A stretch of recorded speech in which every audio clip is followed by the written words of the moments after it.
ਕੱਲ ਵੱਡਾ ਦਿਨ ਸੀ ਭਾਰਤ ਲਈ ਜੀ ਔਰ ਇਹਦੇ ਲਈ ਭਾਰਤੀ ਵਿਗਿਆਨੀ ਜਾਂ ਇਸਰੋ ਵਧਾਈ ਦਾ ਪਾਤਰ ਹੈ ਬਿਲਕੁਲ ਤੇ ਦੇਸ਼ ਨੂੰ ਮੁਬਾਰਕ ਹੈ ਇਹਦੇ ਲਈ ਕਿ ਸਾਡਾ ਚੰਦਰਯਾਨ 3 ਜਿਹੜਾ ਸਫਲਤਾਪੂਰਵਕ ਚੰਦ ਤੇ ਪਹੁੰਚਿਆ ਜੀ ਤੇ ਜਿੱਥੇ ਉਹਦੀ ਕੱਲ ਦੀ ਖੁਸ਼ੀ ਹੈ ਉੱਥੇ ਇਹ ਵੀ ਪਹਿਲੂ ਨਾਲ ਦੀ ਨਾਲ ਨੇ ਕਿ ਉਹਦੇ ਨਾਲ ਇੱਕ ਚੰਗੀ ਜਾਣਕਾਰੀ ਜਿੱਥੇ ਮਿਲਣੀ ਆ ਉੱਥੋਂ ਦੀਆਂ ਕੁਝ ਤਸਵੀਰਾਂ ਉੱਥੋਂ ਦੀ ਸਥਿਤੀ ਉੱਥੇ ਰਹਿਣ ਯੋਗ ਹੈ ਨਹੀਂ ਹੈ ਕਿ ਉਹ ਜਾਣਕਾਰੀ ਜਿਹੜੀ ਮਿਲਣੀ ਆ ਉਹ ਤੋਂ ਵੀ ਵੱਡਾ ਪਹਿਲੂ ਹੈ ਕਿ ਦੁਨੀਆ ਭਰ ਦੇ ਵਿੱਚ ਜਦੋਂ ਕਿਸੇ ਵੀ ਗ੍ਰਹਿ ਦੇ ਉੱਤੇ ਹੁਣ ਕਿਸੇ ਵੀ ਤਰ੍ਹਾਂ ਦੀ ਕੋਈ ਮਤਲਬ ਕਿ ਪੜਤਾਲ ਲਈ ਕੋਈ ਸਥਿਤੀ ਲਈ ਕੋਈ ਸਮਝਣ ਲਈ ਕੋਈ ਇਹਨਾਂ ਆਪਣਾ ਯੰਤਰ ਭੇਜਣ ਦੇ ਲਈ ਗੱਲ ਤੁਰੇਗੀ ਤਾਂ ਭਾਰਤ ਉਹਦਾ ਹਿੱਸਾ ਹੋਵੇਗਾ।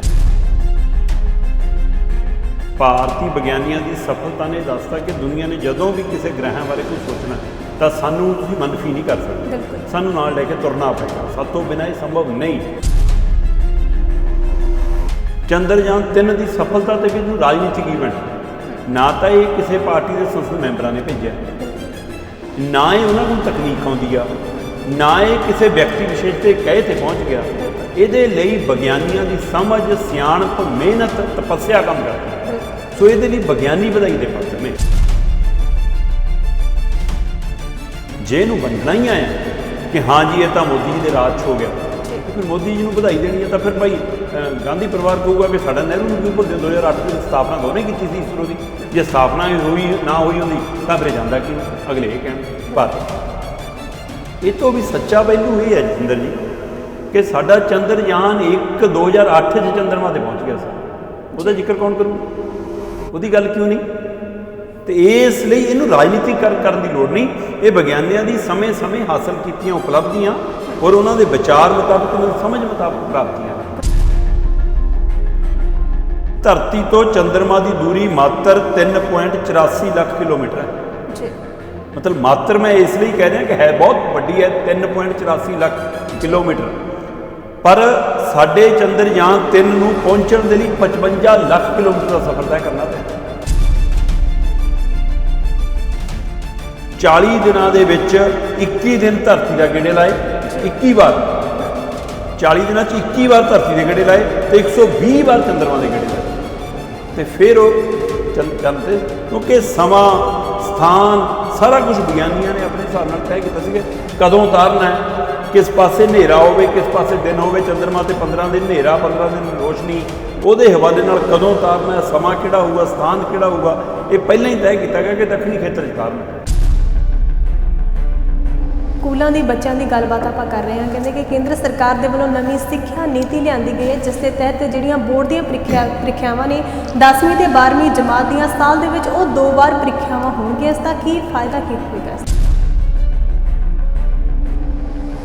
ਕੇਂਦਰ ਸਰਕਾਰ ਨਰਿੰਦਰ ਮੋਦੀ ਦੀ ਸਰਕਾਰ ਦੀ ਅਗਵਾਈ ਹੇਠ ਦਮ ਭਰਿਆ ਗਿਆ ਕਿ ਜਿਹੜੀ 1986 ਵਾਲੀ 34 ਸਾਲ ਪੁਰਾਣੀ ਸਿੱਖਿਆ ਨੀਤੀ ਆ, ਅਸੀਂ ਉਹਦੇ ਵਿੱਚ ਹੁਣ ਤੱਕ ਬਦਲਾਅ ਹੀ ਹੁੰਦੇ ਰਹੇ। ਇਸ ਲਈ ਅਸੀਂ ਸਿੱਖਿਆ ਨੀਤੀ ਉਹ ਨਹੀਂ ਬਦਲਦੇ, ਅਸੀਂ ਨਵੀਂ ਸਿੱਖਿਆ ਨੀਤੀ ਲਿਆਉਂਦੇ ਆ। ਇਹਦੇ ਨਾਲ ਭਾਰਤ ਦੇ ਮੁਲਕ ਦੇ ਵਿੱਚ ਵਿਦਿਆਰਥੀਆਂ ਦਾ ਨਵਾਂ ਵਿਕਾਸ ਨੂੰ ਦੇਖਣ ਨੂੰ ਮਿਲੂਗਾ, ਨਵੀਂ ਚੇਤਨਤਾ ਦੇਖਣ ਨੂੰ ਮਿਲੂਗੀ। ਬੜਾ ਦਮ ਭਰਿਆ। 7/4/2023 ਨੂੰ ਇਸੇ ਪ੍ਰੋਗਰਾਮ 'ਚ ਆਪਾਂ ਉਸ ਖਬਰ ਦੇ ਹਵਾਲੇ ਨਾਲ ਜ਼ਿਕਰ ਕੀਤਾ ਸੀ ਕਿ ਭਾਈ 10ਵੀਂ ਔਰ 12ਵੀਂ ਦੀਆਂ ਪ੍ਰੀਖਿਆਵਾਂ ਦੇ ਨਤੀਜਿਆਂ ਦੇ ਵਿੱਚ 9ਵੀਂ ਤੇ 11ਵੀਂ ਦੇ ਅੰਕ ਵੀ ਸ਼ਾਮਲ ਹੋਇਆ ਕਰਨਗੇ। ਇਹ ਨਵੀਂ ਸਿੱਖਿਆ ਨੀਤੀ ਤਹਿਤ ਪ੍ਰੀਖਿਆਵਾਂ ਦੇ ਰੂਪ ਦੇ ਵਿੱਚ ਅਗਲੇ ਸੈਸ਼ਨ ਤੋਂ ਜਿਹੋ ਜਿਹਾ ਰੂਪ ਲੈਣਾ ਹੈ ਉਹ ਜਿਹੇ ਲਈ ਬਕਾਇਦਾ ਨੋਟੀਫਿਕੇਸ਼ਨ ਜਾਰੀ ਹੋ ਗਿਆ ਜੀ। ਤੇ ਨੋਟੀਫਿਕੇਸ਼ਨ ਇਹ ਦੱਸਦਾ ਹੈ ਕਿ ਹੁਣ ਸਾਲ 'ਚ 10ਵੀਂ ਔਰ 12ਵੀਂ ਦੀਆਂ ਬੋਰਡ ਦੀਆਂ ਪ੍ਰੀਖਿਆਵਾਂ 2 ਵਾਰ ਹੋਇਆ ਕਰਨਗੀਆਂ। ਇਹਦੇ ਹਵਾਲੇ ਨਾਲ ਇੱਕ ਚੀਜ਼ ਚੰਗੀ ਲੱਗਦੀ ਹੈ ਸੁਣਨ ਲਈ, ਸਮਝਣ ਲਈ, ਕਿ ਕਹਿੰਦੇ ਜੀ ਵਿਦਿਆਰਥੀਆਂ ਲਈ ਇਹ ਮੌਕਾ ਹੋਏਗਾ, ਇਹ ਰਾਹਤ ਹੋਏਗੀ ਕਿ ਉਹ ਸਾਲ 'ਚ ਬੋਰਡ ਦੀਆਂ ਪ੍ਰੀਖਿਆਵਾਂ 2 ਵਾਰ ਦੇ ਸਕਦੇ ਨੇ। ਅਸੀਂ ਸਿਲੇਬਸ ਘੱਟ ਵੀ ਕਰਾਂਗੇ, ਅਸੀਂ ਕਿਤਾਬਾਂ ਦਾ ਬੋਝ ਵੀ ਘਟਾਵਾਂਗੇ, ਅਸੀਂ ਕਿਤਾਬਾਂ ਦੀ ਪਾਠਕ੍ਰਮ ਵੀ ਘਟਾਵਾਂਗੇ ਤਾਂ ਕਿ ਨਿਆਣੇ ਚੰਗਾ ਘੱਟ ਪੜ੍ਹ ਕੇ ਚੰਗਾ ਗਿਆਨ ਹਾਸਲ ਕਰ ਸਕਣ।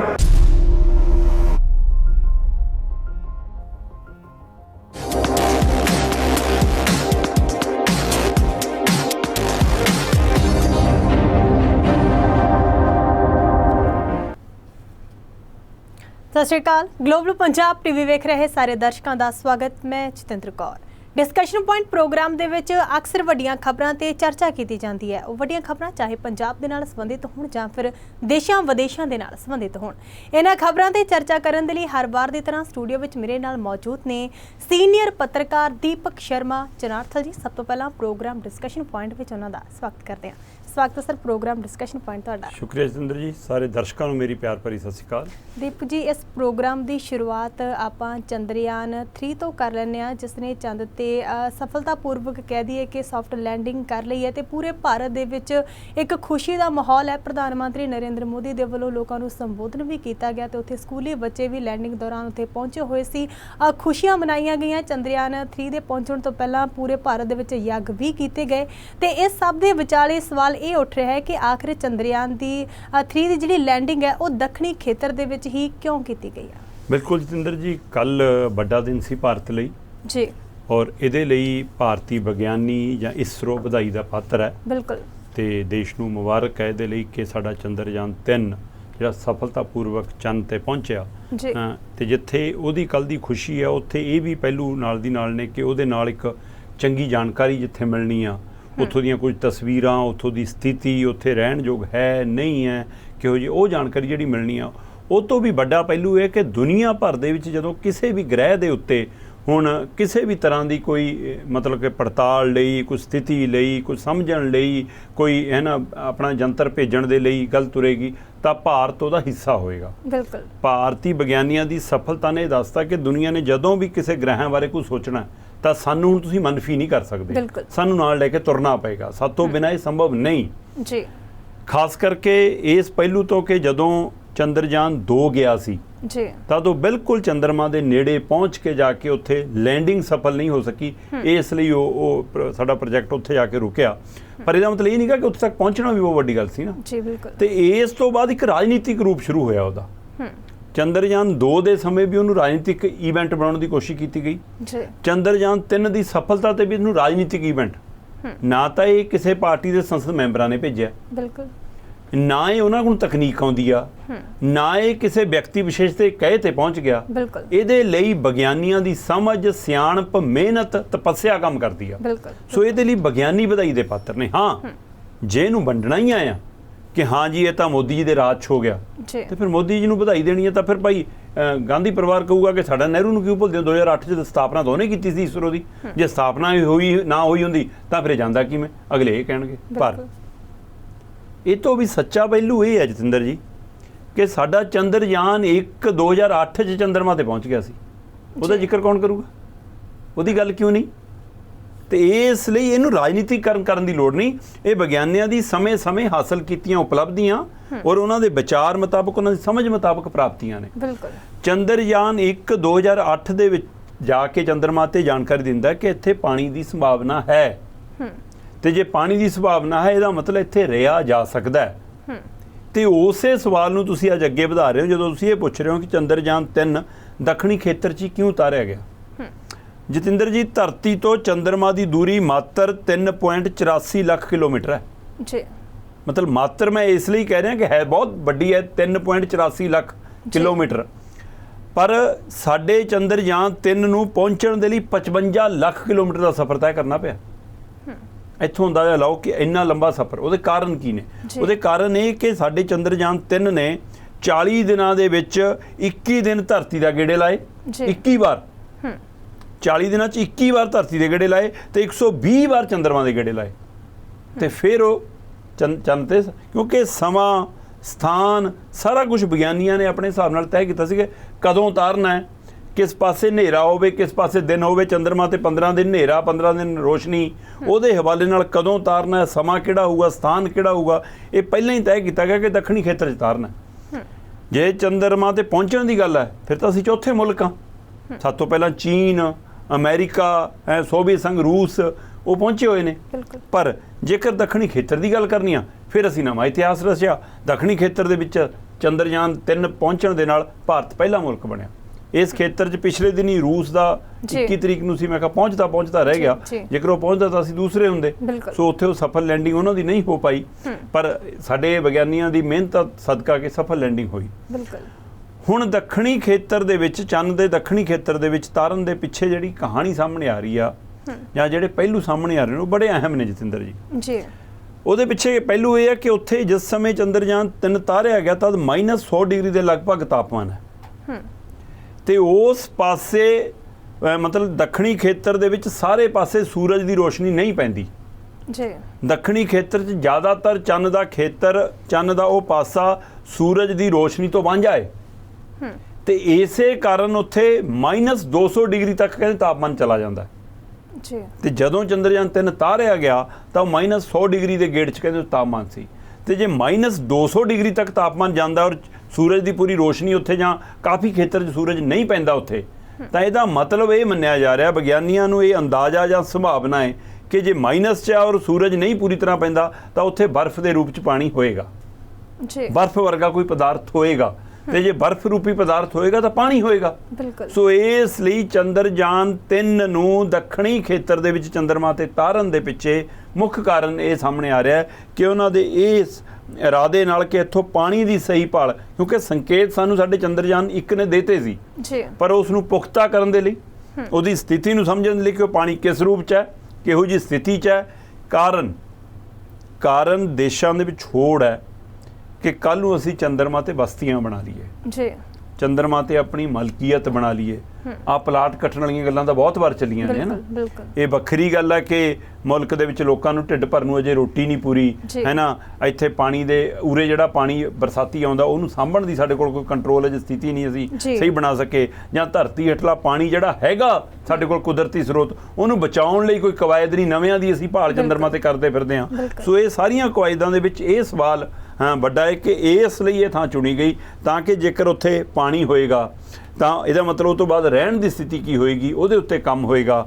ਤੇ ਉਸ ਹਵਾਲੇ ਨਾਲ ਹੁਣ ਉੱਥੋਂ ਸੰਦੇਸ਼ ਸਮੇਂ-ਸਮੇਂ ਫੋਟੋਆਂ, ਕਿਉਂਕਿ ਪਹਿਲਾ ਸੰਦੇਸ਼ ਜਿਵੇਂ ਉਹਨਾਂ ਨੇ ਭੇਜਿਆ ਕਿ ਭਾਰਤ ਨੂੰ, ਉਹਨੇ ਭਾਰਤ ਦੇ ਮੁਲਕ ਨੂੰ ਜਾਂ ਵਿਗਿਆਨੀਆਂ ਨੂੰ ਜਿਹੜਾ ਸੰਦੇਸ਼ ਆਇਆ ਕਿ ਮੈਂ ਆਪਣੀ ਮੰਜ਼ਿਲ ਤੇ ਪਹੁੰਚ ਗਿਆ ਤੇ ਤੁਸੀਂ ਵੀ ਜੀ, ਮਤਲਬ ਉਹਦੇ ਪਹੁੰਚਣ ਵਾਲੇ ਸਾਡੀ ਮੰਜ਼ਿਲ ਹਾਸਲ ਹੋਈ ਹੈ ਨਾ। ਸੋ ਸਨੇਹ ਤੋਂ ਬਾਅਦ ਹੁਣ ਲਗਾਤਾਰ ਤਸਵੀਰਾਂ ਤੇ ਲਗਾਤਾਰ ਜਾਣਕਾਰੀ ਉੱਥੋਂ ਆਉਂਦੀ ਰਹਿਣੀ ਆ ਤੇ ਇਹ ਤੋਂ ਬਾਅਦ ਜੇਕਰ ਦੁਨੀਆ ਭਰ ਦੇ ਵਿੱਚ ਹੁਣ ਇੱਥੇ ਰਹਿਣ ਦੇ ਇਰਾਦੇ ਨਾਲ ਕੰਮ ਹੋਏਗਾ ਤਾਂ ਉਹਦੇ ਉੱਤੇ ਜਦੋਂ ਵੀ ਵਿਗਿਆਨੀ ਕੰਮ ਕਰਨਗੇ ਤਾਂ ਭਾਰਤੀ ਵਿਗਿਆਨੀਆਂ ਦੀ ਸਹਾਇਤਾ ਉਹਨਾਂ ਨੂੰ ਲੈਣੀ ਪੈਣੀ ਆ। ਇਹ ਭਾਰਤ ਦੀ, ਭਾਰਤੀ ਵਿਗਿਆਨੀਆਂ ਦੀ, ਸਾਡੇ ਇਸਰੋ ਦੀ ਇਹ ਵੱਡੀ ਪ੍ਰਾਪਤੀ ਆ, ਉਹਦੇ ਲਈ ਉਹ ਵਧਾਈ ਦੇ ਪਾਤਰ ਨੇ। ਬਿਲਕੁਲ ਬਿਲਕੁਲ। ਦੇਖੋ ਜੀ, ਪੰਜਾਬ ਦੇ ਪਾਣੀਆਂ ਦੀ ਤੁਸੀਂ ਗੱਲਬਾਤ ਕਰ ਰਹੇ ਹੋ, ਆਪਾਂ ਲਗਾਤਾਰ ਇਸ ਪ੍ਰੋਗਰਾਮ ਦੇ ਵਿੱਚ ਜਿਹੜੇ ਪੰਜਾਬ 'ਚ ਦੂਜੀ ਵਾਰ ਹੜ੍ਹ ਆਏ ਨੇ ਜਿਨ੍ਹਾਂ ਨੇ ਵੱਡੇ ਪੱਧਰ ਤੇ ਤਬਾਹੀ ਮਚਾਈ ਹੈ ਪੰਜਾਬ ਦੇ ਵਿੱਚ, ਉਸ ਬਾਰੇ ਲਗਾਤਾਰ ਗੱਲਬਾਤ ਕਰਦੇ ਆ ਰਹੇ ਹਾਂ। ਤੇ ਹੁਣ ਪੰਜਾਬ ਦੇ ਸਾਰੇ ਪ੍ਰਾਈਵੇਟ ਤੇ ਸਰਕਾਰੀ ਸਕੂਲਾਂ ਦੇ ਵਿੱਚ ਛੁੱਟੀਆਂ ਵੀ ਕਰ ਦਿੱਤੀਆਂ ਨੇ। ਹਿਮਾਚਲ ਪ੍ਰਦੇਸ਼ ਦੇ ਵਿੱਚ ਲਗਾਤਾਰ ਭਾਰੀ ਬਰਸਾਤ ਹੋ ਰਹੀ ਹੈ। ਪਹਿਲਾਂ ਔਰੇਂਜ ਅਲਰਟ ਜਾਰੀ ਸੀ ਤੇ ਹੁਣ ਰੈੱਡ ਅਲਰਟ ਜਾਰੀ ਕੀਤਾ ਹੋਇਆ ਤੇ ਸਕੂਲਾਂ 'ਚ ਛੁੱਟੀਆਂ ਕਰ ਦਿੱਤੀਆਂ ਗਈਆਂ। ਕੀ ਮੰਨ ਲਿਆ ਜਾਵੇ ਕਿ ਪੰਜਾਬ ਦੇ ਵਿੱਚ ਹੁਣ ਤੀਜੀ ਵਾਰ ਹੜ੍ਹ ਆ ਸਕਦੇ ਨੇ? ਬਿਲਕੁਲ ਜੀ, ਜੇਕਰ ਤੁਸੀਂ BBMB ਦੇ ਹਵਾਲੇ ਨਾਲ ਜਾਣਕਾਰੀ ਹਾਸਲ ਕਰੋ, ਆਪਾਂ ਕੱਲ੍ਹ ਇਸੇ ਪ੍ਰੋਗਰਾਮ 'ਚ ਗੱਲ ਕਰ ਰਹੇ ਸੀ ਕਿ BBMB ਨੇ DCਆਂ ਨੂੰ ਕੁਝ ਨੂੰ ਹਦਾਇਤ ਭੇਜੀ ਆ ਕਿ ਭਾਈ ਦੇਖ ਲਿਓ, ਫਿਰ ਨਾ ਸਾਨੂੰ ਕਿਉਂ ਦੱਸਿਆ ਨਹੀਂ ਕਿ ਉੱਪਰ ਹਿਮਾਚਲ 'ਚ ਮੀਂਹ ਪੈ ਰਿਹਾ ਤੇ ਡੈਮਾਂ 'ਚ ਪਾਣੀ ਵਧਣਾ, ਸਾਨੂੰ ਛੱਡਣਾ ਪੈਣਾ, ਇਸ ਲਈ ਤੁਸੀਂ ਆਪਣੇ ਪ੍ਰਬੰਧ ਕਰ ਲਓ ਜੀ। ਪਰ ਅਚਾਨਕ ਪੰਜਾਬ ਦੇ ਸਿੱਖਿਆ ਮੰਤਰੀ ਹਰਜੋਤ ਬੈਂਸ ਹੋਰੀ ਸਕੂਲਾਂ ਨੂੰ ਸੁਨੇਹਾ ਭੇਜਦੇ ਨੇ ਜਾਂ ਆਪਣੇ ਸੋਸ਼ਲ ਮੀਡੀਆ ਰਾਹੀਂ ਜਾਣਕਾਰੀ ਸਾਂਝੀ ਕਰਦੇ ਨੇ ਜਾਂ ਆਪਣੇ ਪਬਲਿਕ ਰਿਲੇਸ਼ਨ ਵਿਭਾਗ ਰਾਹੀਂ ਕਿ ਭਾਈ ਪੰਜਾਬ ਦੇ ਸਕੂਲ 26 ਤੋਂ 28 ਤੱਕ ਬੰਦ ਜੀ। 26 ਤੋਂ 28 ਤੱਕ ਦਾ ਮਤਲਬ 3 ਦਿਨ ਸਕੂਲ ਬੰਦ, 26, 27, 28। ਅੱਜ ਉਹ ਪਹਿਲਾ 24 ਤੋਂ ਹੈ ਨਾ, 24 ਤੋਂ 26 ਤੱਕ, ਹਾਂ ਮਾਫ ਕਰਨਾ, 24 ਤੋਂ 26 ਤੱਕ, ਮਤਲਬ 24 ਅਗਸਤ, 25 ਅਗਸਤ, 26 ਅਗਸਤ। ਸੋ 3 ਦਿਨਾਂ ਲਈ ਸਕੂਲ ਬੰਦ ਨੇ। ਸੋ ਇਹਦਾ ਮਤਲਬ 3 ਦਿਨਾਂ ਦੇ ਲਈ ਸਕੂਲ ਬੰਦ, ਉਧਰ BBMB ਵੱਲੋਂ ਹਦਾਇਤ, ਤੇ ਇਹਦਾ ਸੰਕੇਤ ਇਹੀ ਬਣਦਾ ਕਿ ਪੰਜਾਬ ਛੜ ਆਉਣ ਦੀ ਸੰਭਾਵਨਾ। ਬਿਲਕੁਲ। ਉਹਦਾ ਕਾਰਨ ਇਹ ਹੈ ਕਿ ਉੱਤਰਾਖੰਡ ਦੇ ਵਿੱਚ ਫਿਰ ਮੀਂਹ ਤਬਾਹੀ ਮਚਾ ਰਿਹਾ, ਉੱਥੋਂ ਕਿੰਨੇ ਲੋਕਾਂ ਨੂੰ ਰੈਸਕਿਊ ਕਰਕੇ ਕੱਢਣਾ ਪਿਆ। ਹਿਮਾਚਲ ਪ੍ਰਦੇਸ਼ ਦੇ ਵਿੱਚ ਲਗਾਤਾਰ ਮੀਂਹ ਦੀ ਆਮਦ ਨੇ ਤਰਥੱਲੀ ਮਚਾਈ ਹੈ।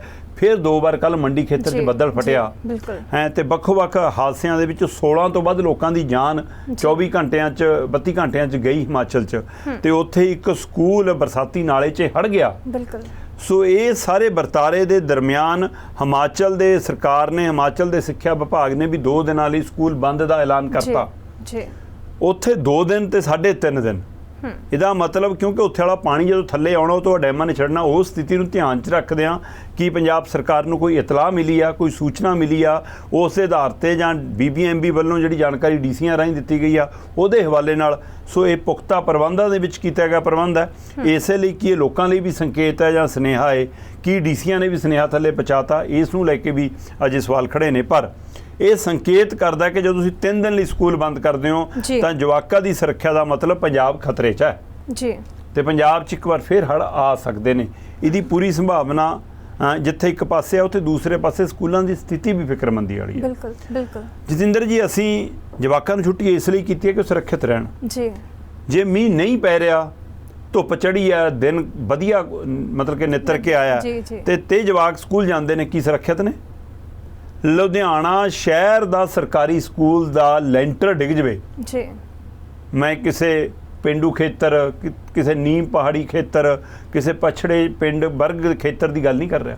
ਮੈਂ ਪੰਜਾਬ ਦਾ ਅਰਬਨ ਸ਼ਹਿਰ, ਕਮਾਊ ਪੁੱਤ ਲੁਧਿਆਣਾ ਸ਼ਹਿਰ ਦੇ ਸਰਕਾਰੀ ਸਕੂਲ ਦੀ ਇਮਾਰਤ ਦੀ ਗੱਲ ਕਰ ਰਿਹਾ। ਜੀ। ਉਰੇ ਉਹ ਸਕੂਲ ਹੈ ਜਿਹਦੇ ਮੂਹਰੇ ਸਮਾਰਟ ਲੱਗਦਾ ਹੈ, ਸਮਾਰਟ ਸਕੂਲ। ਸਮਾਰਟ ਸਕੂਲ ਦਾ ਲੈਂਟਰ ਡਿੱਗ ਜਵੇ ਤੇ ਇੱਕ ਅਧਿਆਪਕਾ ਦੀ ਮੌਤ ਹੋ ਜਵੇ, 3 ਗੰਭੀਰ ਜ਼ਖਮੀ ਹੋਣ, ਹੈ ਤੇ ਅਸੀਂ ਕਿਹੜੇ ਸੁਰੱਖਿਅਤ ਹਾਂ ਜੀ ਫਿਰ ਸਕੂਲਾਂ 'ਚ? ਬਿਲਕੁਲ। ਹੁਣ ਮੈਂ ਨਹੀਂ ਕਹਿੰਦਾ ਕਿ ਇਹਦੇ ਲਈ ਆਮ ਆਦਮੀ ਪਾਰਟੀ ਦੀ ਸਰਕਾਰ ਜ਼ਿੰਮੇਵਾਰ ਹੈ ਜਾਂ ਮੰਤਰੀ ਸਾਹਿਬ ਜ਼ਿੰਮੇਵਾਰ ਨੇ, ਇਮਾਰਤ ਤਾਂ ਬਹੁਤ ਪਹਿਲਾਂ ਦੀ ਬਣੀ ਹੋਣੀ। ਬਿਲਕੁਲ। ਪਰ ਤੁਸੀਂ ਬੈਂਚਾਂ ਦੀ ਸਮੀਖਿਆ ਕਰਦੇ ਹੋ, ਹੈ ਨਾ, ਤੁਸੀਂ ਤਸਵੀਰਾਂ ਖਿਚਾਉਂਦੇ ਹੋ, ਤੁਸੀਂ ਫੋਟੋਆਂ ਪਾਉਂਦੇ ਹੋ, ਹੈ ਇੱਕ LED ਟੰਗ ਦਿੰਦੇ ਹੋ ਇੱਕ ਕਮਰੇ 'ਚ ਤੇ ਬਾਹਰ ਲਾਲ ਰੰਗ ਨਾਲ ਮੋਟਾ ਕਰਕੇ ਲਿਖਦੇ ਨੇ ਸਮਾਰਟ ਸਕੂਲ। ਇੱਕ LED ਟੰਗਣ ਨਾਲ, ਬੈਂਚਾਂ ਨੂੰ ਰੰਗ ਕਰਨ ਨਾਲ, ਜਵਾਕਾਂ ਦੀਆਂ ਵਰਦੀਆਂ ਬਦਲਣ ਨਾਲ ਸਕੂਲ ਸਮਾਰਟ ਨਹੀਂ ਹੁੰਦਾ। ਸੋ ਇਹ ਕੈਪਟਨ ਅਮਰਿੰਦਰ ਨੇ ਵੀ ਇਹ ਬਹੁਤ ਚਮਕਾਇਆ ਕਿ ਦੇਖੋ ਅਸੀਂ ਸਮਾਰਟ ਸਕੂਲ ਬਣਾਤੇ ਤੇ ਦਿੱਲੀ ਮਾਡਲ ਦੇ ਨਾਂ ਤੇ ਕਹਿੰਦੇ ਨਹੀਂ ਅਸੀਂ ਬਣਾਏ ਨੇ, ਉਹ ਤਾਂ ਝੂਠ ਬੋਲਦਾ ਸੀ, ਅਸਲੀ ਹੁਣ ਬਣਾਤੇ।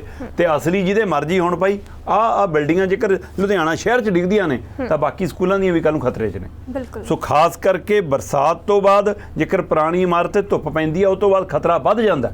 ਜੀ। ਸੋ ਇਸ ਲਈ ਕੱਲੀਆਂ ਤਸਵੀਰਾਂ ਸੋਸ਼ਲ ਮੀਡੀਆ ਤੇ ਫੋਟੋਆਂ ਜਾਂ ਇੱਕ ਦੂਜੇ ਦੀਆਂ ਸਰਕਾਰਾਂ ਨੂੰ ਤੰਜ ਕਸਣ ਦੀ ਬਜਾਏ ਇਹਦੇ ਉੱਤੇ ਗੌਰ ਕਰਨ ਦੀ ਲੋੜ ਹੈ ਕਿ ਭਾਈ ਸਾਡੀਆਂ ਇਮਾਰਤਾਂ ਸੁਰੱਖਿਅਤ ਨੇ। ਅਜੇ ਤਾਂ ਅਸੀਂ ਸਕੂਲਾਂ 'ਚ ਜਤਿੰਦਰ ਜੀ ਪੂਰੇ ਸਕੂਲਾਂ 'ਚ ਪੰਜਾਬ ਦੇ ਵਿੱਚ ਵੀ ਪਖਾਨੇ ਤੱਕ ਕੁੜੀਆਂ ਲਈ ਵੱਖਰੇ ਨਹੀਂ ਬਣਾ ਸਕੇ, ਪੀਣ ਦਾ ਸਾਫ਼ ਵਧੀਆ ਪ੍ਰਬੰਧ ਨਹੀਂ ਪਾਣੀਆਂ ਦਾ ਕਰ ਸਕੇ। ਆਪ ਮਾਰੇ ਸੰਸਥਾਵਾਂ ਵੱਲੋਂ ਕੀਤਾ ਜਾਂਦਾ, ਸਥਾਨਕ ਲੋਕਾਂ ਵੱਲੋਂ ਕੀਤਾ ਜਾਂਦਾ, ਸਰਕਾਰਾਂ ਉਹ ਤੱਕ ਨਹੀਂ ਪੂਰਾ ਕਰ ਸਕੀਆਂ। ਤੇ ਲੈਬੋਰਟਰੀਆਂ, ਚੰਗੀਆਂ ਲੈਬਾਂ ਉਹ ਬਣਾਉਣਾ ਤਾਂ ਵੱਖਰਾ ਪਹਿਲੂ ਹੈ। ਪਰ ਅਸੀਂ ਸਿਰਫ ਰੰਗ ਕਰਦੇ ਹਾਂ ਵਧੀਆ, ਗੇਟ ਦੀ ਤਸਵੀਰ ਖਿਚਾਉਂਦੇ ਹਾਂ, ਸਮਾਰਟ ਸਕੂਲ ਲਿਖ ਦਿੰਦੇ ਹਾਂ ਤੇ ਪਰਿਸਥਿਤੀਆਂ ਸਾਡੇ ਸਾਹਮਣੇ ਆ। ਸੋ ਇੱਕ ਪਾਸੇ ਪੰਜਾਬ ਨੂੰ ਹੜ੍ਹ ਦਾ ਫਿਕਰ, ਦੂਸਰੇ ਪਾਸੇ ਲੁਧਿਆਣੇ ਦੀ ਘਟਨਾ ਨੇ ਇੱਕ ਨਵਾਂ ਫਿਕਰ ਪਾਤਾ ਕਿ ਕੱਲ੍ਹ ਨੂੰ, ਕਿਉਂਕਿ ਉਸ ਸਕੂਲ 'ਚ ਵੀ ਉਸ ਸਮੇਂ ਜਵਾਕ ਸੀ, ਬੱਚੇ ਸੀ, ਉਹ ਤਾਂ ਚਲੋ ਚੰਗੀ ਗੱਲ ਹੈ ਕਿ ਬੱਚੇ ਉਸ ਸਮੇਂ ਉਸ ਕਮਰੇ 'ਚ ਨਹੀਂ ਸੀ, ਪਰ ਅਧਿਆਪਕਾਂ ਦੀ ਵੀ ਤਾਂ ਜ਼ਿੰਦਗੀ ਆ, ਉਹਨਾਂ ਦੀ ਵੀ ਤਾਂ ਸੁਰੱਖਿਆ ਉਨੀ ਹੀ ਜ਼ਰੂਰੀ ਆ। ਸੋ ਉਸ ਦੇ ਉੱਤੇ ਗੌਰ ਕਰਨ ਦੀ ਲੋੜ ਹੈ।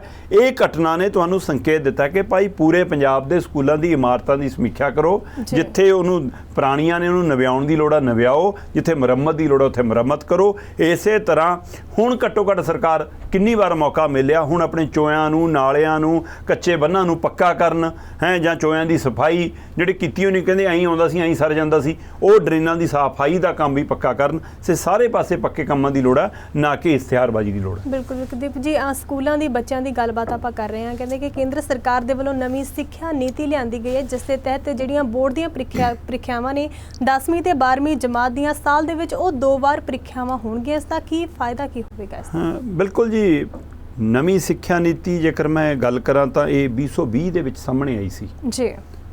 ਕੇਂਦਰ ਸਰਕਾਰ ਨਰਿੰਦਰ ਮੋਦੀ ਦੀ ਸਰਕਾਰ ਦੀ ਅਗਵਾਈ ਹੇਠ ਦਮ ਭਰਿਆ ਗਿਆ ਕਿ ਜਿਹੜੀ 1986 ਵਾਲੀ 34 ਸਾਲ ਪੁਰਾਣੀ ਸਿੱਖਿਆ ਨੀਤੀ ਆ ਜੀ, ਅਸੀਂ ਉਹਦੇ ਵਿੱਚ ਹੁਣ ਤੱਕ ਬਦਲਾਅ ਹੀ ਹੁੰਦੇ ਰਹੇ, ਇਸ ਲਈ ਅਸੀਂ ਸਿੱਖਿਆ ਨੀਤੀ ਉਹ ਬਦਲਤੀ। ਅਸੀਂ ਨਵੀਂ ਸਿੱਖਿਆ ਨੀਤੀ ਲਿਆਂਦੇ ਆ। ਇਹਦੇ ਨਾਲ ਭਾਰਤ ਦੇ ਮੁਲਕ ਦੇ ਵਿੱਚ ਵਿਦਿਆਰਥੀਆਂ ਦਾ ਨਵਾਂ ਵਿਕਾਸ ਤੁਹਾਨੂੰ ਦੇਖਣ ਨੂੰ ਮਿਲੂਗਾ, ਨਵੀਂ ਚੇਤਨਤਾ ਦੇਖਣ ਨੂੰ ਮਿਲੂਗੀ, ਬੜਾ ਦਮ ਭਰਿਆ ਜੀ। ਪਰ ਸਿੱਖਿਆ ਮਾਹਿਰਾਂ ਨੇ ਕੁਝ ਸਵਾਲ ਖੜੇ ਕੀਤੇ ਸੀ ਉਸ ਨੀਤੀ ਤੇ, ਉਹਨੂੰ ਲੈ ਕੇ ਸਮੇਂ-ਸਮੇਂ ਚਰਚਾ ਵੀ ਹੁੰਦੀ ਰਹੀ, ਸਮੀਖਿਆ ਵੀ ਹੁੰਦੀ ਰਹੀ, ਸੋਧ ਦੀਆਂ ਸੰਭਾਵਨਾਵਾਂ ਵੀ ਬਣੀਆਂ, ਪਰ ਪੜਾਅ ਦਰ ਪੜਾਅ ਕੇਂਦਰ ਵੱਲੋਂ ਉਹਦੇ ਅਗਲੇ ਕਦਮ ਸਾਹਮਣੇ ਆਉਂਦੇ ਰਹੇ। 7/4/2023 ਨੂੰ ਇਸੇ ਪ੍ਰੋਗਰਾਮ 'ਚ ਆਪਾਂ ਉਸ ਖਬਰ ਦੇ ਹਵਾਲੇ ਨਾਲ ਜ਼ਿਕਰ ਕੀਤਾ ਸੀ ਕਿ ਭਾਈ 10ਵੀਂ ਔਰ 12ਵੀਂ ਦੀਆਂ ਪ੍ਰੀਖਿਆਵਾਂ ਦੇ ਨਤੀਜਿਆਂ ਦੇ ਵਿੱਚ 9ਵੀਂ ਤੇ 11ਵੀਂ ਦੇ ਅੰਕ ਵੀ ਸ਼ਾਮਲ ਹੋਇਆ ਕਰਨਗੇ। ਇਹ ਨਵੀਂ ਸਿੱਖਿਆ ਨੀਤੀ ਤਹਿਤ ਸੀ। ਸੋ ਹੁਣ ਬਕਾਇਦਾ ਤੌਰ ਤੇ ਪ੍ਰੀਖਿਆਵਾਂ ਦੇ ਰੂਪ ਦੇ ਵਿੱਚ ਅਗਲੇ ਸੈਸ਼ਨ ਤੋਂ ਜਿਹੋ ਜਿਹਾ ਰੂਪ ਲੈਣਾ ਹੈ ਉਹੀ ਜਿਹਦੇ ਲਈ ਬਕਾਇਦਾ ਨੋਟੀਫਿਕੇਸ਼ਨ ਜਾਰੀ ਹੋ ਗਿਆ ਜੀ। ਤੇ ਨੋਟੀਫਿਕੇਸ਼ਨ ਇਹ ਦੱਸਦਾ ਹੈ ਕਿ ਹੁਣ ਸਾਲ 'ਚ 10ਵੀਂ ਔਰ 12ਵੀਂ ਦੀਆਂ ਬੋਰਡ ਦੀਆਂ ਪ੍ਰੀਖਿਆਵਾਂ 2 ਵਾਰ ਹੋਇਆ ਕਰਨਗੀਆਂ। ਇਹਦੇ ਹਵਾਲੇ ਨਾਲ ਇੱਕ ਚੀਜ਼ ਚੰਗੀ ਲੱਗਦੀ ਹੈ ਸੁਣਨ ਲਈ, ਸਮਝਣ ਲਈ, ਕਿ ਕਹਿੰਦੇ ਜੀ ਵਿਦਿਆਰਥੀਆਂ ਲਈ ਇਹ ਮੌਕਾ ਹੋਏਗਾ, ਇਹ ਰਾਹਤ ਹੋਏਗੀ ਕਿ ਉਹ ਸਾਲ 'ਚ ਬੋਰਡ ਦੀਆਂ ਪ੍ਰੀਖਿਆਵਾਂ 2 ਵਾਰ ਦੇ ਸਕਦੇ ਨੇ। ਅਸੀਂ ਸਿਲੇਬਸ ਘੱਟ ਵੀ ਕਰਾਂਗੇ, ਅਸੀਂ ਕਿਤਾਬਾਂ ਦਾ ਬੋਝ ਵੀ ਘਟਾਵਾਂਗੇ, ਅਸੀਂ ਕਿਤਾਬਾਂ ਦੀ ਪਾਠਕ੍ਰਮ ਵੀ ਘਟਾਵਾਂਗੇ ਤਾਂ ਕਿ ਨਿਆਣੇ ਚੰਗਾ ਘੱਟ ਪੜ੍ਹ ਕੇ ਚੰਗਾ ਗਿਆਨ ਹਾਸਲ ਕਰ ਸਕਣ ਤੇ ਉਹ 2 ਵਾਰ ਜਦੋਂ ਪ੍ਰੀਖਿਆਵਾਂ ਦੇਣਗੇ, ਦੋਵਾਂ 'ਚੋਂ ਜਿਹਦੇ ਨੰਬਰ ਵੱਧ ਹੋਣਗੇ ਉਹ ਨੰਬਰ ਮੰਨੇ ਜਾਣਗੇ। ਜੀ, ਜਿਵੇਂ ਆਪਣਾ ਗੋਲਾ ਸਿੱਟ ਮੁਕਾਬਲਾ ਹੁੰਦਾ ਜੀ ਜੀ, ਜਾਂ ਭਾਲਾ ਸਿੱਟ ਮੁਕਾਬਲਾ ਹੁੰਦਾ ਹੈ, ਉਹ 'ਚ ਖਿਡਾਰੀ ਨੂੰ ਮੈਦਾਨ ਦੇ ਵਿੱਚ ਇੱਕ ਖਿਡਾਰੀ ਨੂੰ 4 ਜਾਂ 5 ਵਾਰ ਮੌਕਾ ਮਿਲਦਾ ਕਿ ਭਾਈ 5 ਵਾਰ ਗੋਲਾ ਸਿੱਟ ਲੈ। 5 'ਚੋਂ ਜਿਹੜਾ ਗੋਲਾ ਦੂਰ ਜਾਂਦਾ ਜੀ, ਉਹ ਉਹਦਾ ਅਸਲੀ ਅੰਕ ਮੰਨਿਆ ਜਾਂਦਾ ਤੇ ਉਹਦੇ ਹਿਸਾਬ ਨਾਲ ਉਹਨੂੰ ਇਨਾਮ ਰਾਸ਼ੀ ਮਿਲਦੀ ਹੈ। ਉਸੇ ਤਰ੍ਹਾਂ ਦਾ ਇਹ ਵਰਤਾਰਾ ਮੈਂ ਸਮਝਦਾ ਕਿ ਕੀਤਾ ਗਿਆ ਕਿ ਭਾਈ ਸਾਲ 'ਚ ਇੱਕ ਵਾਰ 6ਵੇਂ ਮਹੀਨੇ ਜਾਂ 8ਵੇਂ ਮਹੀਨੇ, ਇੱਕ ਵਾਰ 12ਵੇਂ ਮਹੀਨੇ, ਕਿ ਇੱਦਾਂ ਸਾਲ ਜਿਹੜਾ ਵਿਦਿਅਕ ਵਰ੍ਹਾ ਹੋਊਗਾ 2024-25 ਦਾ, ਉਹਦੇ ਵਿੱਚ 2 ਵਾਰ ਪੇਪਰ ਲੈ ਲੈਣੇ ਆ। ਜਿਹੜੇ ਪੇਪਰਾਂ 'ਚ ਨੰਬਰ ਵੱਧ ਹੋਣਗੇ ਉਹ ਮਾਨਤਾ ਹੋਊਗੀ। ਅਜੇ ਤੱਕ ਪਰ ਇਹ ਸੁਨੇਹੇ ਨਾਲ ਜਿਹੜਾ ਕੱਲ ਏਜੰਸੀਆਂ ਦੇ ਹਵਾਲੇ ਨਾਲ, ਸਰਕਾਰ ਦੇ ਹਵਾਲੇ ਨਾਲ ਤਾਂ ਸਾਹਮਣੇ, ਉਹਦੇ ਵਿੱਚ ਇਹ ਸਪਸ਼ਟ ਨਹੀਂਗਾ ਕਿ ਕੁੱਲ ਅੰਕਾਂ 'ਚੋਂ ਕੁੱਲ ਅੰਕ ਜਿਹੜੇ ਵੱਧ ਹੋਣਗੇ ਉਹ ਮੰਨੇ ਜਾਣਗੇ ਜਾਂ ਪ੍ਰਤੀ ਪੇਪਰ ਮੰਨੇ ਜਾਣਗੇ। ਜਿਵੇਂ ਵਿਦਿਆਰਥੀ 8 ਸਬਜੈਕਟ ਪੜ੍ਹਦਾ ਜੀ, ਕਿ ਮੰਨ ਲਓ ਉਹਨੇ ਪੰਜਾਬੀ ਵੀ ਲਈ ਵੀ ਹੈ, ਉਹਨੇ ਅੰਗਰੇਜ਼ੀ ਵੀ ਲਈ ਵੀ ਹੈ, ਉਹਨੇ ਸਮਾਜਿਕ ਸਿੱਖਿਆ ਵੀ ਹੈ, ਹਿਸਾਬ ਵੀ ਹੈ ਨਾ, ਸਾਇੰਸ ਵੀ ਹੈ, ਤੇ ਜੇ ਤਾਂ ਇਹਦੇ ਕੁੱਲ ਅੰਕ ਪਹਿਲੇ ਸਾਲ ਦੇ ਮੰਨ ਲਓ ਉਹਦੇ 450 500 ਬਣ ਗਏ, ਦੂਸਰੀ ਵਾਰ ਜਦੋਂ 6 ਮਹੀਨੇ ਬਾਅਦ ਫਿਰ ਪੇਪਰ ਦਿੱਤੇ ਫਿਰ ਉਹਦੇ 520 ਬਣ ਗਏ, ਤਾਂ ਹੁਣ ਉਹ ਕੀ ਮਤਲਬ ਕਿ 520 ਵਾਲੇ ਮੰਨੇ ਜਾਣਗੇ। ਪਰ ਜੇ ਉਹਦਾ ਮੰਨ ਲਓ ਪੰਜਾਬੀ 'ਚ ਇਸ ਵਾਰ ਉਹਦੇ ਮਤਲਬ ਕਿ 100 ਦੇ 100 ਨੇ, ਅਗਲੀ ਵਾਰ 98 ਰਹਿ ਜਾਣ, ਕੀ ਫਿਰ ਉਹ 100 ਵਾਲੇ ਮੰਨੇ ਜਾਣਗੇ ਤੇ ਉਧਰ ਸਾਇੰਸ 'ਚ ਵੱਧ ਨੇ, ਉਹ ਅੱਡੋ ਅੱਡ ਵਿਸ਼ੇ ਵਾਈਜ਼ ਮਿਲਾ ਕੇ ਮੰਨਣੇ ਆ ਜਾਂ ਕੁੱਲ ਅੰਕ ਮੰਨਣੇ ਆ, ਇਹ ਜੇ ਸਪਸ਼ਟ ਨਹੀਂ ਜੀ। ਸੋ ਇਸ ਹਵਾਲੇ ਨਾਲ ਤਾਂ ਵਿਦਿਆਰਥੀਆਂ ਦੀ ਰਾਹਤ ਲੱਗਦੀ ਹੈ ਕਿ ਸਾਲ 'ਚ 2 ਵਾਰ ਪੇਪਰ ਦਿਓ ਤੇ ਜਿਹ 'ਚ ਵੱਧ ਨੰਬਰ ਨੇ ਉਹ ਨੰਬਰ ਗਿਣ ਲਓ। ਪਰ ਇਹਦੇ ਵਿੱਚ ਇੱਕ ਨੁਕਤਾ ਫਸਿਆ ਜਤਿੰਦਰ ਜੀ, ਉਹ ਨੁਕਤਾ ਇਹ ਹੈ, ਕਹਿੰਦੇ ਕਿ ਹੁਣ ਇਹਨਾਂ ਜਵਾਕਾਂ ਨੂੰ 2 ਭਾਸ਼ਾਵਾਂ ਪੜ੍ਹਨੀਆਂ ਲਾਜ਼ਮੀ ਹੋਣਗੀਆਂ ਜੀ। ਵੈਸੇ ਤਾਂ ਜਿਹੜਾ ਪਹਿਲਾ ਦੌਰ ਰਿਹਾ, ਸ਼ੁਰੂ ਦੇ ਵਿੱਚ ਜਵਾਕ ਨੂੰ ਆਪਣੇ ਖੇਤਰ ਦੀ ਮਾਂ ਬੋਲੀ ਦੇ ਮਾਧਿਅਮ 'ਚ ਪੜ੍ਹਾਇਆ ਜਾਂਦਾ ਸੀ ਕਿ 5ਵੀਂ ਤੱਕ ਦੀ ਪੜ੍ਹਾਈ ਤੁਸੀਂ ਆਪਣੀ ਬੋਲੀ 'ਚ ਲਓ, 6ਵੀਂ 'ਚ ਤੁਹਾਨੂੰ ਜਾ ਕੇ ਹਿੰਦੀ ਵੀ ਲੱਗ ਗਈ ਜੀ, ਅੰਗਰੇਜ਼ੀ ਵੀ 6ਵੀਂ 'ਚ ਲੱਗਦੀ ਸੀ। ਹੁਣ ਜੰਮਦੇ ਜਵਾਕ ਨੂੰ 3 ਭਾਸ਼ਾਵਾਂ ਨੇ, ਆਪਣੀ ਖੇਤਰੀ ਭਾਸ਼ਾ ਵੀ ਤੇ ਨਾਲ ਤੁਹਾਨੂੰ ਮਤਲਬ ਕਿ ਹਿੰਦੀ ਵੀ ਥੋਪੀ ਜਾਂਦੀ ਹੈ, ਨਾਲ ਤੁਹਾਨੂੰ ਅੰਗਰੇਜ਼ੀ ਵੀ। ਹੁਣ ਇਹ ਕਹਿੰਦੇ ਕਿ 9ਵੀਂ 10ਵੀਂ 11ਵੀਂ 12ਵੀਂ ਵਾਲੇ ਜਵਾਕ 2 ਭਾਸ਼ਾਵਾਂ ਲਾਜ਼ਮੀ ਪੜ੍ਹਨਗੇ। ਇਹ 2 ਭਾਸ਼ਾਵਾਂ ਲਾਜ਼ਮੀ ਦਾ ਕੀ ਖੇਡਾ ਮਤਲਬ ਕੀ ਹੋਏ ਕਿ ਦੁਨੀਆ ਭਰ 'ਚ ਫੈਲਣ ਲਈ ਅੰਗਰੇਜ਼ੀ ਜ਼ਰੂਰੀ ਆ ਤੇ ਭਾਰਤ ਦੀ ਭਾਸ਼ਾ ਤਾਂ ਹਿੰਦੀ ਹੈ ਜੀ, ਇਸ ਲਈ ਹਿੰਦੀ ਪੜ੍ਹਿਓ। ਕੀ ਇਹ ਖੇਤਰੀ ਭਾਸ਼ਾਵਾਂ ਮਾਂ ਬੋਲੀ ਤੋਂ ਨਿਆਣਿਆਂ ਨੂੰ ਤੋੜਨ ਦੀ ਕਵਾਇਦ ਤਾਂ ਨਹੀਂ ਕਿਤੇ? ਇਹਦੇ ਉੱਤੇ ਵੀ ਗੌਰ ਕਰਨ ਦੀ ਲੋੜ ਹੈ, ਕਿਉਂਕਿ ਧੱਕੇ ਨਾਲ ਹਿੰਦੀ ਨੂੰ ਰਾਸ਼ਟਰੀ ਭਾਸ਼ਾ ਵਜੋਂ ਪ੍ਰਫੁੱਲਤ ਕੀਤਾ ਜਾ ਰਿਹਾ। ਜਤਿੰਦਰ ਜੀ, ਹਰਿਆਣਾ ਪੰਜਾਬ ਦਾ ਹਿੱਸਾ ਸੀ, ਹਿਮਾਚਲ ਪੰਜਾਬ ਦਾ ਹਿੱਸਾ ਸੀ, ਤਾਂ ਹਿਮਾਚਲ ਦੀ ਬੋਲੀ ਪਹਾੜੀ ਬੋਲੀ ਸੀ ਹੈ ਨਾ, ਉਹ ਹਿੰਦੀ ਨਹੀਂ ਸੀ। ਹਰਿਆਣੇ ਦੀ ਹਰਿਆਣਵੀ ਬੋਲੀ ਹੋ ਸਕਦੀ ਹੈ, ਜਿਹਨੂੰ ਹੁਣ ਹਰਿਆਣਾ ਦਾ ਨਾਂ ਦਿੱਤਾ ਗਿਆ, ਪਰ ਉਹ ਉਵੇਂ ਹੀ ਹੈ ਜਿਵੇਂ ਮਾਝੇ 'ਚ ਹੋਰ ਤਰ੍ਹਾਂ ਸੀ ਪੰਜਾਬੀ ਬੋਲਦੇ ਆ, ਮਾਲਵੇ 'ਚ ਹੋਰ ਤਰ੍ਹਾਂ ਬੋਲਦੇ ਆ, ਦੁਆਬੇ 'ਚ ਹੋਰ ਤਰ੍ਹਾਂ ਬੋਲਦੇ ਆ, ਪੁਆਧ 'ਚ ਹੋਰ ਤਰ੍ਹਾਂ ਬੋਲਦੇ ਆ, ਉਸ ਲਈ ਅੰਬਾਲੇ ਦੇ ਖੇਤਰ ਤੋਂ ਗਾਹਾਂ ਜਾ ਕੇ ਹੋਰ ਤਰ੍ਹਾਂ ਬੋਲਦੇ ਆ, ਹਿਸਾਰ 'ਚ ਹੋਰ ਤਰ੍ਹਾਂ ਬੋਲਦੇ ਆ, ਪਾਣੀਪਤ 'ਚ ਹੋਰ ਤਰ੍ਹਾਂ ਬੋਲਦੇ ਆ। ਸੋ ਇਸ ਲਈ ਉਹਨੂੰ ਹੁਣ ਜਿਹਦੇ ਕੋਲ ਆਪਣੀ ਲਿਪੀ ਨਹੀਂ ਹੈਗੀ ਹਰਿਆਣੇ ਜਾਂ ਹਿਮਾਚਲ ਕੋਲ, ਉਹਨਾਂ ਨੂੰ ਹਿੰਦੀ ਦੇ ਖਾਤੇ 'ਚ ਪਾਤਾ। ਸੋ ਇਸ ਲਈ ਹਿੰਦੀ ਵੀ ਬਾਕੀ ਖੇਤਰੀ ਭਾਸ਼ਾਵਾਂ ਵਾਂਗ ਇੱਕ ਭਾਸ਼ਾ ਹੈ। ਸੋ ਕਿਤੇ ਇਹ 2 ਭਾਸ਼ਾਈ ਤਰੀਕੇ ਦੇ ਵਿੱਚ ਇਹ ਤਾਂ ਨਹੀਂਗਾ ਕਿ ਅੰਗਰੇਜ਼ੀ ਪੜ੍ਹਨੀ ਤਾਂ ਜ਼ਰੂਰੀ ਹੈ ਜੀ ਤੇ ਦੂਜੀ ਭਾਸ਼ਾ ਤੁਹਾਨੂੰ ਹਿੰਦੀ ਪੜ੍ਹਾਈ ਜਾਊਗੀ। ਕਿਤੇ ਖੇਤਰੀ ਭਾਸ਼ਾਵਾਂ ਤੇ ਹਮਲਾ ਤਾਂ ਨਹੀਂ ਹੈ ਨਵੀਂ ਸਿੱਖਿਆ ਨੀਤੀ ਦੀ ਆੜ 'ਚ। ਇਹ ਸਿੱਖਿਆ ਮਾਹਰਾਂ ਨੂੰ ਸਮਝ ਕੇ ਇਹਦੇ ਉੱਤੇ ਸਵਾਲ ਖੜੇ ਕਰਨ ਦੀ ਲੋੜ ਹੈ, ਇਹਦੇ ਉੱਤੇ ਚਰਚਾ ਕਰਨ ਦੀ ਲੋੜ ਹੈ। ਕਿਤੇ ਉਹ ਨਾ ਹੋਵੇ ਕਿ ਤੁਹਾਡੀਆਂ ਮਾਂ ਬੋਲੀਆਂ ਨੂੰ ਇਹ ਨੀਤੀ ਖਾ ਜਾਵੇ, ਇਹਦੇ ਉੱਤੇ ਗੌਰ ਕਰੇ। ਬਿਲਕੁਲ ਬਿਲਕੁਲ ਦੀਪ ਜੀ, ਚਰਚਾ ਕਰਨੀ ਬੇਹੱਦ ਜ਼ਰੂਰੀ ਹੈ। ਤੇ ਹੁਣ ਜੇ ਸਾਬਕਾ ਕਾਂਗਰਸੀ ਆਗੂ ਸੱਜਣ ਕੁਮਾਰ ਦੀ ਗੱਲਬਾਤ ਕੀਤੀ ਜਾਵੇ ਤਾਂ ਮੰਨਿਆ ਜਾ ਰਿਹਾ ਕਿ ਉਹਨਾਂ ਦੀਆਂ ਮੁਸ਼ਕਲਾਂ ਲਗਾਤਾਰ ਵਧਦੀਆਂ ਜਾ ਰਹੀਆਂ ਨੇ, ਕਿਉਂਕਿ ਕੱਲ ਦਿੱਲੀ ਦੀ ਅਦਾਲਤ ਦੇ ਵੱਲੋਂ 302 ਦੀ ਧਾਰਾ ਤਾਂ ਸੱਜਣ ਕੁਮਾਰ ਤੋਂ ਹਟਾ ਦਿੱਤੀ ਗਈ ਹੈ, ਪਰ ਬਾਕੀ ਧਾਰਾਵਾਂ ਦੇ ਤਹਿਤ ਦੋਸ਼ ਆਇਦ ਕੀਤੇ ਗਏ ਨੇ। 1984 ਦੇ ਵਿੱਚ ਜਦੋਂ ਸਿੱਖ ਕਤਲੇਆਮ ਵਾਪਰਦਾ ਤਾਂ ਉਸ ਦੇ ਨਾਲ ਇੱਕ ਸੰਬੰਧਿਤ ਮਾਮਲਾ ਦੱਸਿਆ ਜਾਂਦਾ, ਜਿਸ ਦੇ ਵਿੱਚ ਇਹ ਕਾਰਵਾਈ ਸੱਜਣ ਕੁਮਾਰ ਤੇ ਹੋਈ ਹੈ। ਬਿਲਕੁਲ ਜੀ, 1984 ਸਿੱਖ ਕਤਲੇਆਮ ਦਾ ਇਨਸਾਫ ਅਜੇ ਤੱਕ ਨਹੀਂ ਮਿਲਿਆ, ਬਿਲਕੁਲ ਪੂਰੀ ਤਰ੍ਹਾਂ ਦਾ ਬਿਲਕੁਲ ਹੀ ਨਹੀਂ ਮਿਲਿਆ ਹੈ ਨਾ। ਥੋੜਾ ਬਹੁਤ ਟੁੱਟਵਾਂ ਜੇ ਕਿਤੇ ਕੁਝ ਨਜ਼ਰ ਆਉਂਦਾ ਜੀ, ਪਰ ਕਾਂਗਰਸੀ ਰਾਜ ਦੇ ਵਿੱਚ ਕਾਂਗਰਸੀ ਲੀਡਰਾਂ ਦੇ ਹਵਾਲੇ ਨਾਲ ਇਹ ਚਰਚਾ ਚੱਲਦੀ ਰਹੀ ਕਿ ਇਹਨਾਂ ਲੀਡਰਾਂ ਨੇ ਜੇ ਕੁਤਾਹੀ ਕੀਤੀ ਤਾਂ ਉਹਨਾਂ ਨੂੰ ਬਚਾਉਣ 'ਚ ਕਾਂਗਰਸ ਨੇ ਭੂਮਿਕਾ ਸਮੇਂ-ਸਮੇਂ ਨਿਭਾਈ, ਉਹਨਾਂ ਦੀਆਂ ਸਰਕਾਰਾਂ ਨੇ ਨਿਭਾਈ, ਇਹਨਾਂ ਨੂੰ ਬਚਾਉਂਦੇ ਰਹੇ, ਉਹਨਾਂ ਨੂੰ ਕਈ ਵਾਰ ਰੁਤਬੇ ਦੇਣ ਦੀਆਂ ਕੋਸ਼ਿਸ਼ਾਂ ਵੀ ਹੁੰਦੀਆਂ ਰਹੀਆਂ। ਸੋ ਸੱਜਣ ਕੁਮਾਰ ਅੱਜ ਕੱਲ੍ਹ ਇੱਕ ਮਾਮਲੇ ਦੇ ਵਿੱਚ ਅੰਦਰ ਹੈ ਜੀ, ਇਹਨਾਂ ਨਾਲ ਸੰਬੰਧਿਤ ਹੈ। ਪਰ ਇੱਕ ਹੋਰ ਮਾਮਲਾ ਜਿਹੜਾ ਦਿੱਲੀ ਦਾ ਜਨਕਪੁਰੀ ਥਾਣਾ ਔਰ ਦਿੱਲੀ ਦਾ ਬਕਾਸਪੁਰੀ ਥਾਣਾ, ਉਹਨਾਂ ਥਾਣਿਆਂ ਦੇ ਹਵਾਲਿਆਂ ਨਾਲ ਜਿਹੜੇ ਉਹਦੇ ਪਰ ਮਾਮਲੇ ਚੱਲਦੇ ਨੇ, ਉਹਨਾਂ 'ਚ ਕੱਲ੍ਹ 2 ਸ਼ਾਇਦ ਹੋਏ ਤੇ ਇਨਸਾਫ ਪਸੰਦ ਧਿਰਾਂ ਨੇ, ਸਿੱਖ ਸੰਗਠਨਾਂ ਨੇ, ਪੀੜਤ ਪਰਿਵਾਰਾਂ ਦੀਆਂ ਧਿਰਾਂ ਨੇ, ਉਹਨਾਂ ਸਾਰੀਆਂ ਧਿਰਾਂ ਨੇ ਇਹ ਗੱਲ ਤੋਂ ਤਸੱਲੀ ਪ੍ਰਗਟਾਈ ਕਿ ਇੱਕ ਵਾਰ ਫਿਰ ਆਸ ਦਿਖਣ ਲੱਗੀ ਆ ਕਿ ਸ਼ਾਇਦ ਇਹਨੂੰ ਵੱਖੋ-ਵੱਖ ਮਾਮਲਿਆਂ ਜਿੰਨੇ ਦੇ ਨਾਲ ਸੰਬੰਧਿਤ ਮਾਮਲੇ ਉਹਨਾਂ 'ਚ ਸਜ਼ਾਵਾਂ ਹੋਣ। ਜਿੱਥੇ 2 ਸ਼ਾਇਦ ਹੋਣ ਤੇ ਥੋੜੀ ਸੰਤੁਸ਼ਟੀ ਨਜ਼ਰ ਆਏ ਇਹ ਸਾਰੀਆਂ ਧਿਰਾਂ, ਉੱਥੇ ਉਹਨਾਂ ਨੂੰ ਇਹ ਫਿਕਰਮੰਦੀ ਨਜ਼ਰ ਆਈ ਕਿ ਧਾਰਾ 302 ਹਟਾ ਕੇ ਕਿਤੇ ਬਚਾਇਆ ਤਾਂ ਨਹੀਂ ਜਾ ਰਿਹਾ। ਧਾਰਾ 302 ਹਟਾਉਣ ਨਾਲ ਸਾਰੀਆਂ ਤੇਰਾ ਨਾ ਖੁਸ਼ ਨਹੀਂ ਹੈ, ਮਤਲਬ ਕਿ ਖੁਸ਼ ਨਹੀਂ ਹੈਗੀਆਂ। ਉਹ ਕਹਿੰਦੀਆਂ ਇਹ ਨਾ ਖੁਸ਼ੀ ਹੈ ਸਾਡੇ ਲਈ ਕਿ ਕਿਉਂ ਅਫਸੋਸਜਨਕ ਹੈ, ਕਿਉਂ? ਕਾਰਨ ਉਹਦੇ ਪਿੱਛੇ ਹੈ ਕਿ ਧਾਰਾ 302 ਹਟਾਉਣ ਤੋਂ ਬਾਅਦ ਕਿਤੇ ਬਚਣ ਦੀ ਕਵਾਇਦ ਤਾਂ ਨਹੀਂ ਹੋਏਗੀ। ਬੇਸ਼ੱਕ ਇਹ ਹੋ ਸਕਦਾ ਹੈ ਅਦਾਲਤੀ ਪ੍ਰਕਿਰਿਆ ਹੋਵੇ, ਅਦਾਲਤ ਨੇ ਤੱਥਾਂ ਦੇ ਆਧਾਰ ਤੇ ਸਬੂਤਾਂ ਦੇ ਆਧਾਰ ਤੇ ਅੱਗੇ ਵਧਣਾ ਹੈ ਤੇ ਅਦਾਲਤ 'ਚ ਦੋਸ਼ ਆਇਦ ਕੀਤੇ ਗਏ ਨੇ, ਉਸ ਹਵਾਲੇ ਨਾਲ ਮੰਨਿਆ ਜਾ ਰਿਹਾ ਕਿ ਸ਼ਾਇਦ, ਪਰ ਇਹਦੇ ਪਿੱਛੇ ਹੁਣ ਤੱਕ ਜਿਹੜੀ ਰਾਜਨੀਤੀ ਕੰਮ ਕਰਦੀ ਰਹੀ ਹੈ ਕਿ ਉਹੀ ਰਾਜਨੀਤੀ ਕਿਸੇ ਹੋਰ ਰੂਪ 'ਚ ਕੰਮ ਤਾਂ ਨਹੀਂ ਕਰ ਰਹੀ, ਇਹ ਵੀ ਫਿਕਰਮੰਦੀ ਹੈ।